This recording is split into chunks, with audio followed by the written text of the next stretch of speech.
Hey, welcome back to Midas Letter Live. My guest this segment is Quinn Shiskin. He's the Extraction Production Manager for Valens Groworks Corp. Let's try to say it correctly.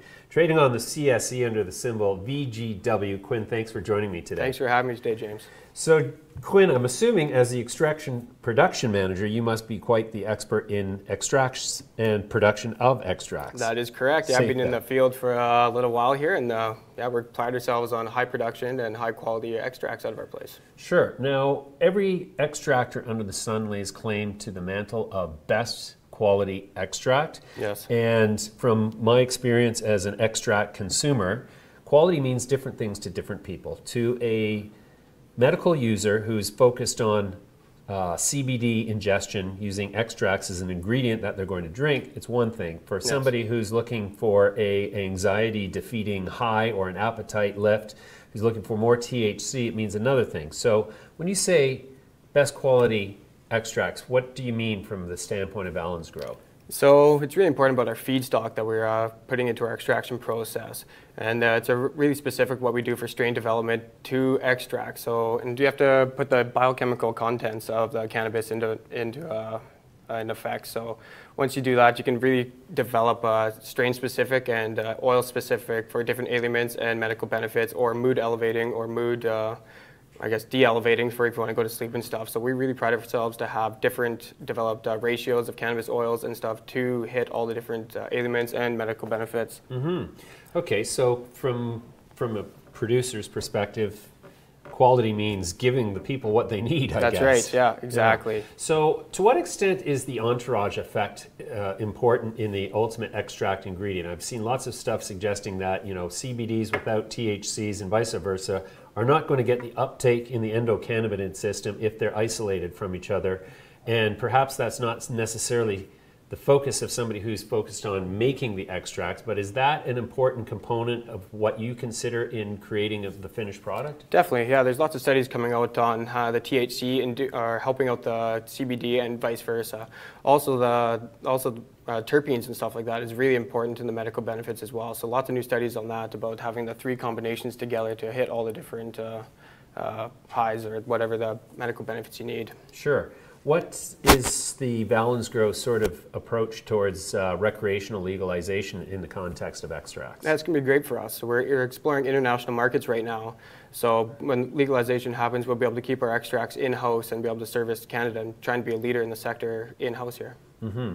What is it about your systems that differentiate you from other extractors? So right now we're at high throughput CO2 extractions, but we're going to be developing into more into ethanol and cold wash ethanol extractions. The reason for that being we want to increase our throughput up to, by the end of the year, probably 2,000 pounds a shift.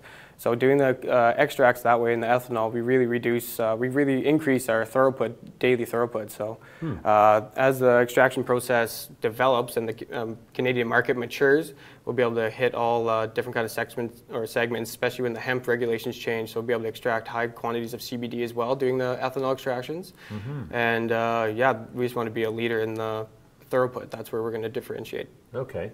So is it anticipated that the bulk of the consumption of the extract products that you're creating, is it consumed as an ingredient in another sort of, like, do people want to dilute it in food or something and consume it that way? Yeah, as of right now, yeah, we're very limited to the products we can make in Canada, but as the market matures, we'll get into more of like the smoke and vaporizer markets. Mm-hmm. Like I follow the trends down in California and Colorado and these places, and the extract market is like 72% vape cartridges and stuff. So as we develop in Canada, I think we'll be a leader in that area. With our dealer's license, we can explore the different types of extractions, getting into fractional distillations and isolations like that. So we can start developing these now in-house, and then when the market comes, we'll be ready to go with everything. Right. Wow. Awesome. So how many different sort of varieties and strains are you working with now?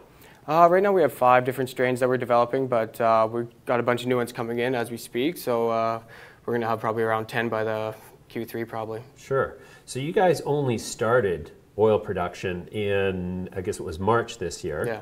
And you increased capacity by 600% by the end of that month. Is that sort of rate of capacity increase going to be sort of normal in the Valens grow environment? Definitely. Yeah, we're looking to expand our throughput every day. So there's new developments. It seems like the sector's changing every week right now. New stuff's coming out. People are getting new products. So we're definitely going after high throughput, and going to this cold ethanol extraction is going to get us there for sure. Is that right, eh? Yeah. So you guys also have a growing operation to produce cannabis coming online soon. That's right. But for now, where do you source all of your cannabis from? So we go through strict vendor verifications all through different LPs through Canada.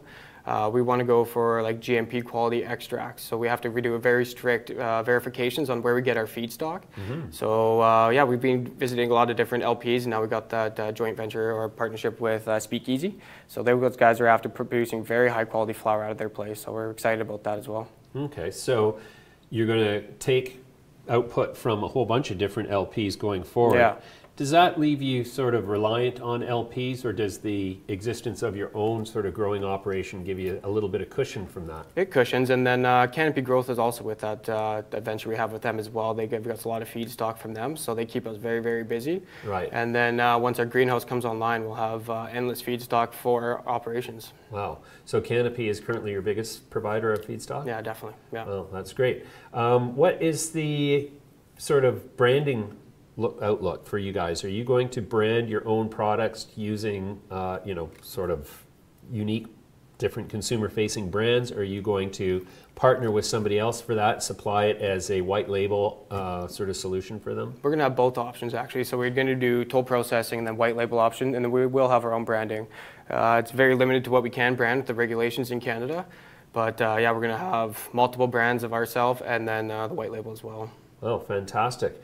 And so do you anticipate that CBD or THC is going to be more popular? What is currently the most sought after? I think it's a little bit THC right now, but once we can actually produce our hemp in-house here out of Canada, I think CBD is going to take off with natural health products and also in the rec market as well. It has so many medical benefits that people need to get on it and explore it.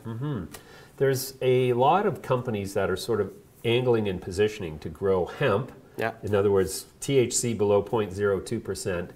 in an effort to create CBD extracts at a super ultra low cost. And they're even talking about growing it outside in the open, no greenhouses or anything. From a qualitative standpoint, as an extraction expert, is that viable, and are there limitations to what the end product can be using that type of feedstock?